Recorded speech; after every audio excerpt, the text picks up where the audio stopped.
ഒരു കാലത്ത് സാധാരണക്കാരുടെ ആഡംബര വാഹനമായിരുന്നു ലാംബെട്രോ ഓട്ടോറിക്ഷകൾ. അന്ന് നിരത്തുകൾ കൈയടക്കിയ ഈ ഓട്ടോറിക്ഷകൾ വളരെ ചുരുക്കം പേരുടെ കയ്യിൽ മാത്രമേ ഇന്ന് കാണാൻ സാധിക്കൂ.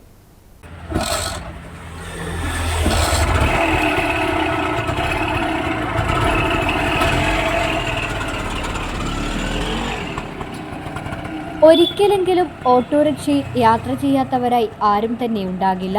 എന്നാൽ ലാംബ്രെട്ടോ ഓട്ടോറിക്ഷയിൽ യാത്ര ചെയ്തവർ വളരെ ചുരുക്കമായിരിക്കും.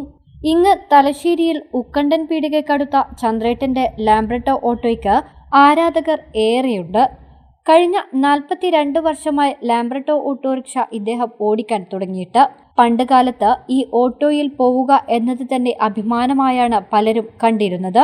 ലാംബ്രെട്ടോ ഓട്ടോ ഒന്നിലധികമുണ്ടെങ്കിലും തലശ്ശേരി ഭാഗത്ത് നിലവിൽ സർവീസ് നടത്തുന്നത് ചന്ദ്രേട്ടന്റെ ഈ ഓട്ടോറിക്ഷ മാത്രമാണ്.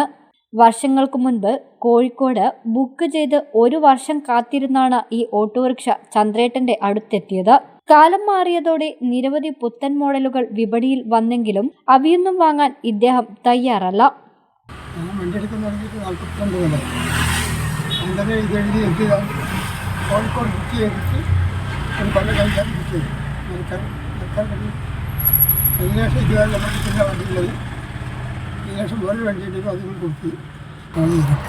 ഇതുവരെ എന്നെ അധികം അങ്ങനെ ചതിച്ചിട്ടില്ല. ജീവിതം മുമ്പോട്ട് കൊണ്ടുപോയി ഇത് പണിയെടുത്ത് തന്നെ കൊണ്ടുപോകാൻ പറ്റുന്നുണ്ട്. അങ്ങനെ ഇതുവരെ അങ്ങനെ പോയിട്ടുണ്ട്. ആവുന്ന കാലത്തോളം തന്നെ ഇന്നേ വരെ ചതിക്കാത്ത ഈ ലാംബ്രെട്ടോ ഓട്ടോ മാത്രം മതിയെന്നാണ് ഇദ്ദേഹത്തിന്റെ തീരുമാനം. News bureau, Thalassery.